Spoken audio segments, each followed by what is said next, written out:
በአፍሪካ ህብረትና በኢጋድ አደራዳሪነት በአማራ ብሔራዊ ክልላዊ መንግስትና በአማራ ፋኖ ህዝባዊ ድርጅት መካከል የተደረገውን የዘላቂ ሰላም ስምምነት የበለጠ ውጤታማ ለማድረግ የሚያስችል የማስፈጸሚያ ስምምነት የፊርማ ስነ ስርዓት ተካሂዷል። በስምምነት ስነ ስርዓቱ ላይ የተገኙት የሰላም ሚኒስቴር አቶ መሐመድ እንድሪስ በመንግስት የቀረበውን የሰላም ጥሪ ተቀብለው በሰለጠነ መንገድ ሀሳብን ለማራመድ መምጣታቸው ድርጅቱም ሆነ የክልሉ መንግስት ለሰላም ያላቸውን ቁርጠኝነት ያሳየ ነው ብለዋል። በሰለጠነ መንገድ ሀሳብን ለማራመድ ወደ ሰላማዊ የፖለቲካ መድረክ መምጣት በመቻላችሁና የክልሉ መንግስትም የሰላም አማራጮችን ከሁሉም መንገድ በላይ አትራፊ እንደሆነ ተረድቶ በሰላምን መርጠው ለሚመጡ ወንድሞቻችንን አቅፎ በመቀበል የልማት ኃይል ለማድረግ እየሄደበት ባለው ሁኔታ ሁለቱንም ቆራጦች፣ ደፋሮች፣ የሰላም አርበኞች ላመሰግን ወዳለሁ። በመገዳደል የሚሳካ የፖለቲካ ፍላጎት የለም ያሉት የሰላም ሚኒስትሩ አሸናፊ ለመሆን ዓለም በደረሰችበት ሰላማዊ የፖለቲካ ትግል መከተል እንደሚያስፈልግም ገልጸዋል።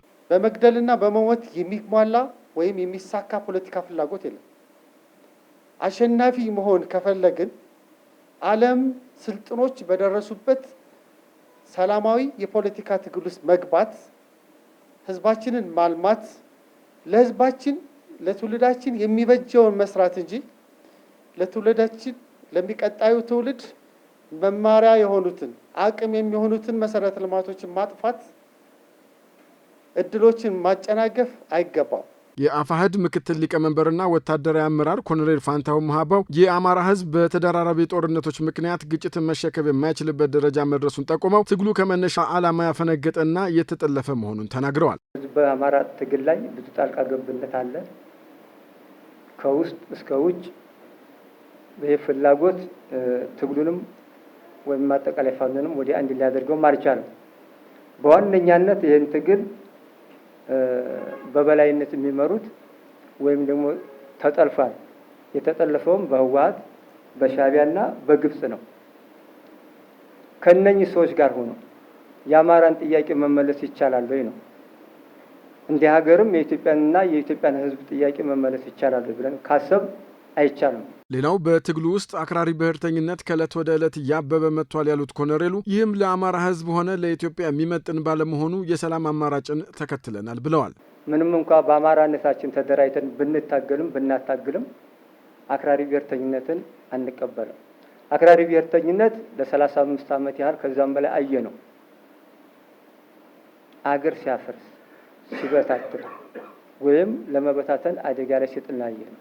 አንድም ቀን ሰላምን አግኝተን አናቅም። እንደ ሀገር እንደ አማራ ብቻም ሳይሆንም እንደ ሀገር በሁሉ ቦታ ላይ ያለውን ግጭትም እልቂትም የሀብት ንብረት ውድመትንም ሁላችንም ስለምናውቀው፣ ስለዚህ አክራሪ ብሔርተኝነት ለአማራ ህዝብም አይመጥንም፣ ለሀገራችንም አይመጥንም፣ አጠቃላይ ለህዝባችንም አይመጥንም ብለን እናምናለን። የድርጅቱ ወታደራዊ መምሪያ ኃላፊ ረዳት ፕሮፌሰር ኢያሱ አባተ አፋሕድ ለ1 ዓመት ያክል የቆየ ድርድር ሲያደርግ መቆየቱን አስታውሰው ትግሉን እናግዛለን የሚሉ የውስጥም ሆነ የውጭ ኃይሎች በክልሉ ሆነ ከክልሉ ውጭ ዘላቂ ትርምስ በመፍጠር የግል ፍላጎታቸውን ለማሳካት ሲጠቀሙበት እንደነበረ ተረድተናል ብለዋል።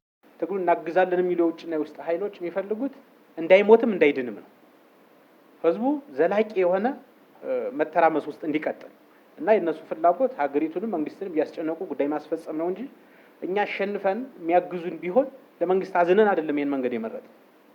እኛም እንዳናሸንፍ መንግስትም አገር ሰላም አድርጎ እንዳይመራ መሀሉ የትርምስ ቀጠና ሆኖ እነሱ የገበያ ግርግር እንደሚባለው አይነት ነው ሲኬድ የነበረው ማለት ነው። የአማራ ብሔራዊ ክልል ምክትል ርዕሰ መስተዳድር ዶክተር አብዱ ሁሴን በበኩላቸው አሁን የተካሄደው ስምምነት ከህዳር 25 2018 ዓ.ም የቀጠለ መሆኑን ገልጸው ስምምነቱ በክልሉ ውስጥ የተፈጠረውን ውድመት መልሶ ለመገንባትና የተሸረሸረውን እምነት ለመመለስ የሚያስችል ቃል ኪዳን ነው ብለውታል። ጉዳዩ የሰላም ስምምነትን ለማስፈጸም የተደረገ ስምምነት ቢሆንም በአጠቃላይ የአማራ ክልልን የማህበራዊ ፖለቲካዊ ኢኮኖሚ በመምራት ሂደት ውስጥ ፍኖትን በማስቀመጥና በዛ ፍኖት ውስጥ የዜጎች ተሳትፎ የተቋማት ተሳትፎ ምን መሆን አለበት የሚለውን የሚያሳይ በመሆኑ በአንድም በኩል የቀጣይ የልማትና የመልካም ማስተዳደራችን ግባችን ለማሳካት የምንከተላቸው ስልቶችና ተግባቦቶች ያሳየ የተለመ ስምምነት ተደርጎ መወሰድ ይኖርበታል።